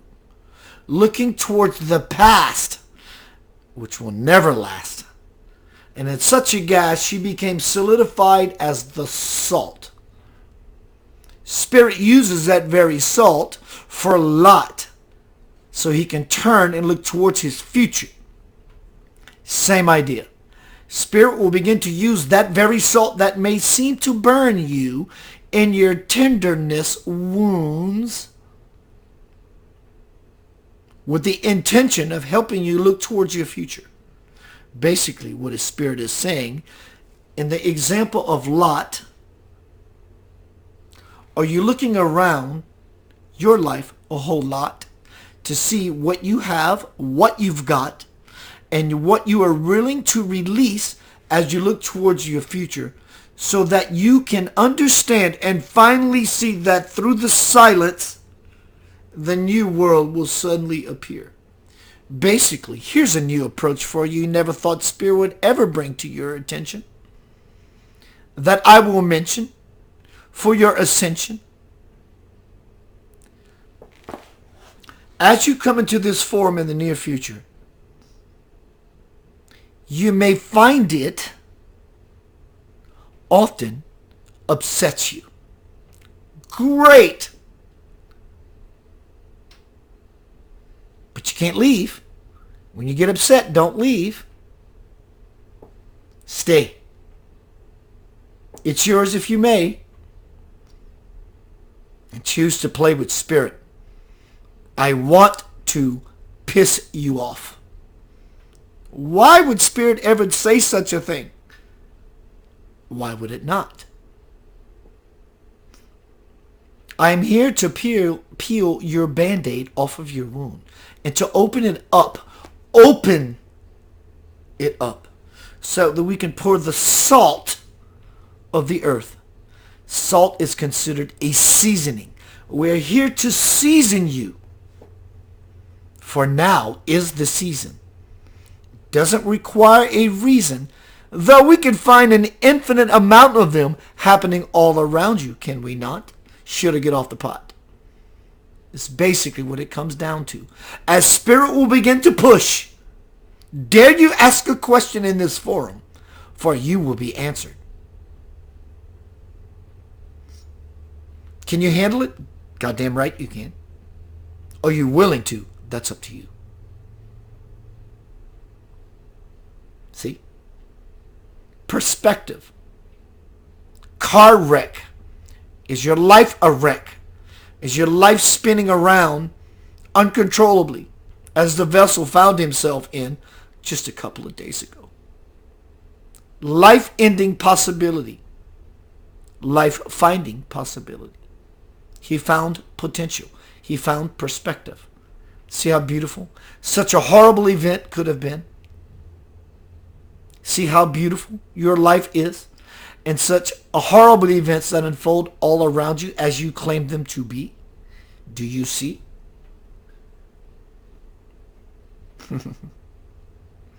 It's crazy, Spirit knows. And in the craziness, as you would call it, the Spirit grows within you. Again, the world you deem as whatever it is you deem it to be is crashing. But I have a great grasp on life, you may say.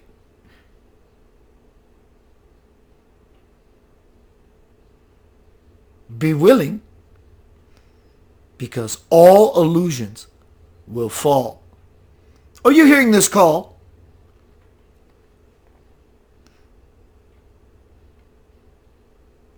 In the future, as you come into this forum, you will be challenged on purpose. You can blame the vessel. Don't shoot the messenger. Don't shoot the message. Because what you are really going to do in the future as the vessel begins to outpour is shoot yourself in the foot. So in other words, you being backed into your spiritual corner of belief and foolery and nonsense. Lovingly you will be. But will you see? It's of your own doing. And when you stop screwing around,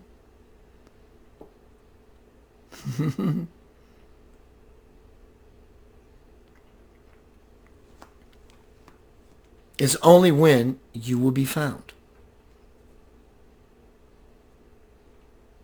Spirit now begins to push, starting in this moment and forever, to tell you you're not going to like the burden of the weight that will be placed upon your shoulders, in your lap, in your heart, in your consciousness, as your responsibility. Because now the tables are tilting. But we want to exponentiate that tilt, dear ones, to the hilt. No longer time to cover yourself with a quilt, but to open up and express and stand up and declare what is truly fair in life. What is fair is that you share these words of devotion that always has the vessel living in the divine ocean, in the motion of energy that has now begun to happen to all of you. Do you not see that? Do you not experience it? That's rhetorical. That's nonsensical. You already know that's happening to you. Is it hard for you to grasp hold? You already know the answer to that as well.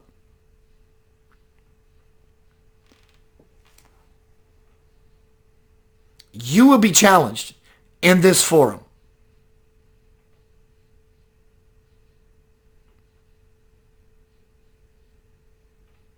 Because the responsibility is going to be placed on you.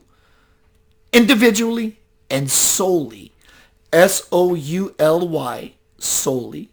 S-O-L-E-Y, solely. You. And you will feel that many of the messages are not about everyone in the forum, but speaking directly to you as to why you may not like it. That's okay. That's exactly what you want to have happen, for you to have magic happen in your life as you exit the box right?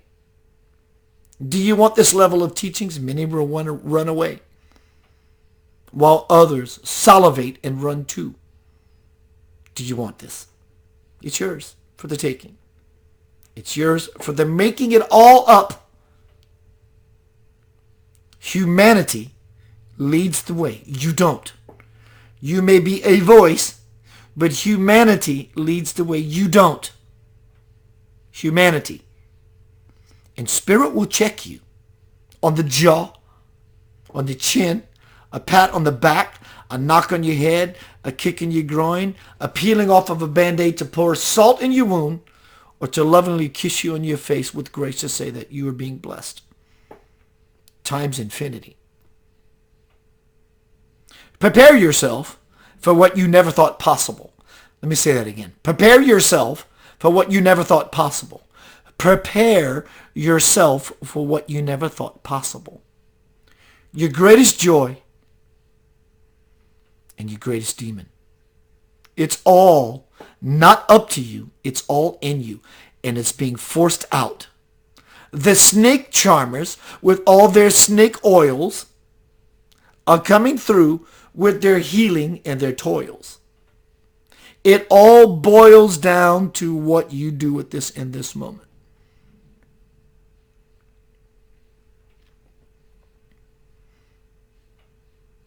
How much time do I have?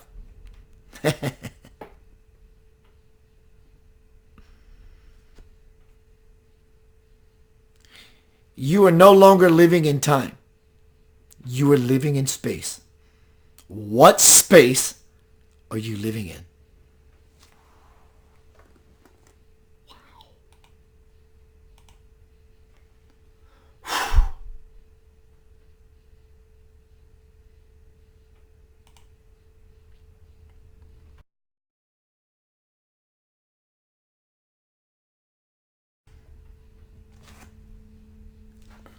I love you.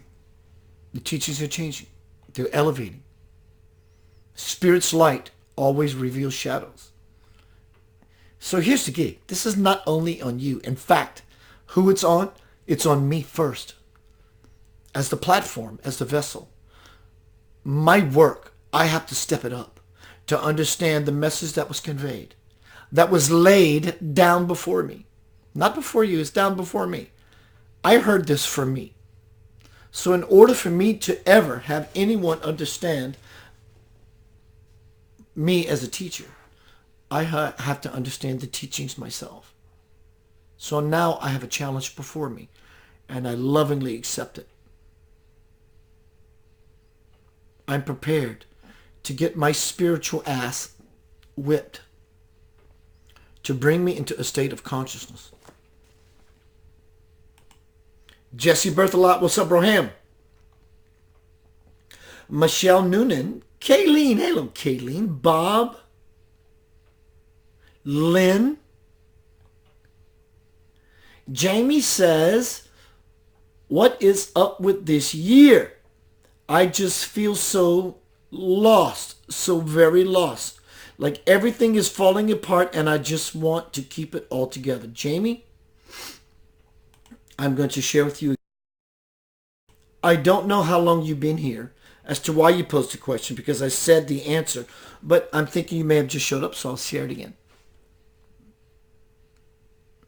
Spirit is no longer walking on eggshells or kid gloves. Those days are done. Whatever condition our life is in, high, low, up, down, in, out, good, bad, Spirit doesn't see any of that duality. It just sees you as you are.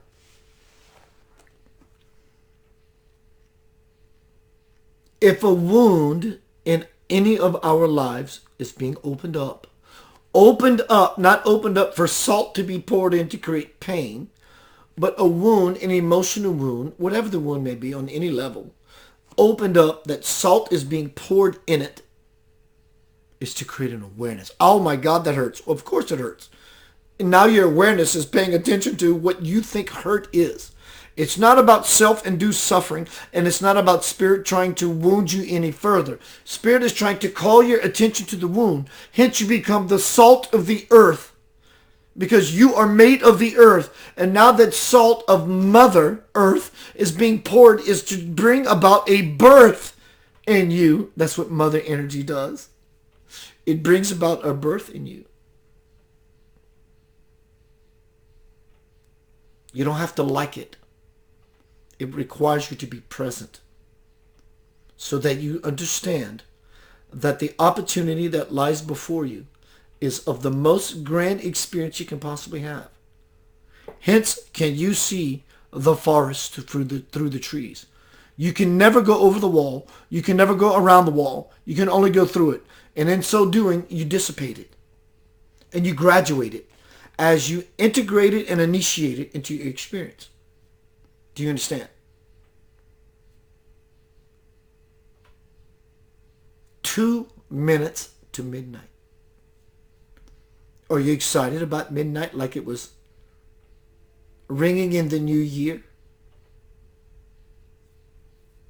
Or is your 2 minutes to midnight, or are you living in all fear? Healing is afoot, not only for you, but for the entire world. Do you see it? I do.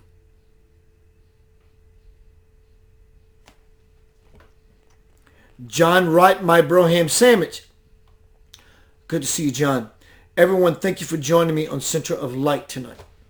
The teachings will shift. I will revisit past points as Spirit deems them to be. Whatever Spirit says is important. But I know that I'm being downloaded, impregnated with new information. Not new information makes Keith special above anybody of the other teachers. That's not what I'm talking about. I'm speaking about I'm changing inside, and I know the information is going to be more about future, though it is required that you are present to ever understand our future potential. I'm trying to understand it myself.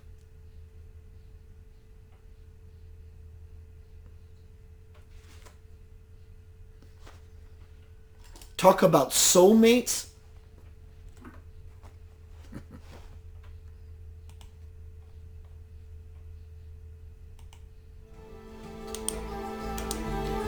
You are the love of my life.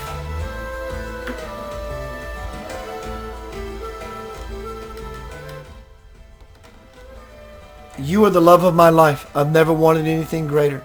And I understand that now. How do I understand that? Because I now understand me. Humanity leads the way. My husband, my wife, my girlfriend, my boyfriend left me. Humanity leads the way. When everyone lives in bliss, you get to ride the coattails of billions of people being in bliss. And the grace of your bliss exponentiates to levels you never thought possible. I'm thinking possible. I'm moving there. Join me there. And there we will meet. Peace, love, and light.